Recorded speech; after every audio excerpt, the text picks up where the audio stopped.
नमस्ते। सोने की चिड़िया का पतन, एक ऐसा सच जिसे हम सब जानते तो हैं, लेकिन इसकी गहराई शायद आज भी हमें चौंका देती है। आज के हमारे इस ऐतिहासिक विश्लेषण में हम ठीक उसी नाटकीय सफर पर चलेंगे। हम देखेंगे कि कैसे एक ग्लोबल इकोनॉमिक पावर हाउस को एक शोषित कॉलोनी में बदल दिया गया। ये कहानी सिर्फ मैदान जंग की नहीं है, बल्कि एक बेहद ही सुनियोजित आर्थिक पतन की है। अब आप सोचिए, दुनिया का सबसे अमीर देश आखिर गुलाम बना तो बना कैसे? चलिए आज युद्ध के मैदानों से थोड़ा परे जाकर देखते हैं। एक सीधा साधा सा व्यापारिक समझौता सदियों तक चलने वाली एक खौफनाक लूट में कैसे बदल गया, ये समझना बहुत जरूरी है। देखिए, ब्रिटिश काल की उस काली सच्चाई पर बात करने से पहले हमें उस दौर की अपार समृद्धि को समझना होगा। ये वो समय था जब भारत को पूरी दुनिया में सोने की चिड़िया ऐसी नहीं कहा जाता था। उस वक्त पूरी दुनिया की अर्थव्यवस्था का पूरे 25% हिस्सा, जी हां 25%, अकेले भारत के पास था। ये संपत्ति इतनी विशाल थी, इतनी ज्यादा थी कि मुगलों जैसे ताकतवर साम्राज्यों को भी यहां पूरी तरह से जड़ें जमाने में सदियां लग गई। लेकिन हैरानी की बात तो यह है कि कुछ व्यापारिक जहाज़ों में आई एक छोटी सी कंपनी ने इस पूरे देश पर अपना शिकंजा कैसे कस लिया, ये अपने आप में एक बहुत बड़ा सवाल है। तो इस नियंत्रण की असल शुरुआत होती है 1757 के प्लासी के युद्ध से। और दिलचस्प बात यह है कि रॉबर्ट क्लाइव ने ये जीत अपनी किसी सैन्य ताकत या बहादुरी से नहीं जीती थी। उसने मीर जाफर को नवाब के खिलाफ गद्दारी करने के लिए रिश्वत दी थी। कह सकते हैं कि यहीं से भारत के पतन का पहला पन्ना लिखा गया। अब 1765 के बाद का ये जो बदलाव है ना, ये सच में चौंकाने वाला था। एक तरफ हमारे पहले के राजा थे जो करीब 10% टैक्स लेते थे और कोई आपदा आने पर जनता के लिए अपने गोदाम खोल देते थे, और दूसरी तरफ थी ईस्ट इंडिया कंपनी। उन्होंने सीधे 50% से भी ज्यादा का टैक्स वसूलना शुरू कर दिया, वो भी बिल्कुल बेरहमी से, बिना किसी राहत के। और जानते हैं ये सब मुमकिन कैसे हुआ? दीवानी अधिकारों की वजह से। 1765 में ये अधिकार मिलने का सीधा सा मतलब ये था कि एक प्राइवेट ट्रेडिंग कंपनी अब पूरी तरह से एक बेलगाम सरकार बन चुकी थी। बंगाल, बिहार और उड़ीसा के करोड़ों किसानों से अब वो सीधे लगान वसूल सकते थे। मतलब गंगा के किनारे की बेशुमार दौलत अब सीधे टेम्स नदी के किनारे बहने लगी थी। इन क्रूर नीतियों की कीमत हम भारतीयों ने कैसे चुकाई, ये आंकड़ा सुनकर शायद आपके रोंगटे खड़े हो जाएं। 1 करोड़, जी हां 10 मिलियन लोग। 1770 के उस भयानक बंगाल अकाल में इतने ही लोगों ने तड़प तड़प कर अपनी जान गंवाई थी। ये उस वक्त बंगाल की 1/3 आबादी थी। और सबसे दुखद बात क्या है? ऐतिहासिक दस्तावेज बिल्कुल साफ बताते हैं कि ये कोई आम प्राकृतिक सुखा नहीं था। ये एक पूरी तरह से मानव निर्मित नरसंहार था। क्योंकि जिस वक्त हमारे किसान भूख से मर रहे थे ना, ठीक उसी वक्त कंपनी के गोदाम अनाज से खचाखच भरे हुए थे और उस अनाज को मनमाने ऊंचे दामों पर बेचा जा रहा था। मुनाफे की इस अंधी दौड़ ने इंसानियत को पूरी तरह निगल लिया था। खैर, खेती को पूरी तरह से बर्बाद करने के बाद इन कॉलोनाइजर्स की नजर पड़ी भारत के उस विश्व प्रसिद्ध कपड़ा उद्योग पर, जिसका लोहा पूरी दुनिया मानती थी।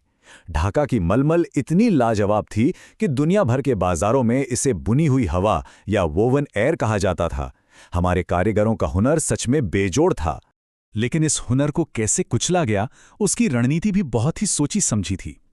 ब्रिटेन जाने वाले हमारे भारतीय कपड़ों पर 80% का भारी भरकम टैक्स लगा दिया गया, और इसके उलट ब्रिटेन की मशीनों से बना कपड़ा भारत में बिना किसी टैक्स के 0% ड्यूटी पर लाया गया। इसी पूरी तरह से एक तरफा और धोखेबाज व्यवस्था को उन्होंने बहुत ही चालाकी से मुक्त व्यापार या फ्री ट्रेड का नाम दिया। बात यहीं खत्म नहीं होती। जब इन भारी टैक्सेस से भी भारतीय उद्योग पूरी तरह नहीं टूटा, तो कंपनी ने क्रूरता की सारी हदें पार कर दी। इतिहास के पन्नों में दर्ज इस हुनर के कत्ल के बारे में पढ़कर रूह कांप जाती है। मास्टर बुनकरों के अंगूठे तक काट दिए गए ताकि वे ना तो कभी जिंदगी में दोबारा बुनाई कर सकें और ना ही अपना ये शानदार हुनर किसी अगली पीढ़ी को सिखा सके। इस जानबूझकर किए गए विऔद्योगीकरण का अंजाम कितना खौफनाक था, ये बात खुद 1834 में governor general Lord William Bentinck ने मानी थी। उसका ये बयान आज भी सिहरन पैदा करता है कि कपास बुनकरों की हड्डियों से भारत के मैदान सफेद हो रहे हैं। सोचिए, एक समय का सबसे अमीर और खुशहाल कारीगर वर्ग पूरी तरह से भुखमरी का शिकार हो चुका था।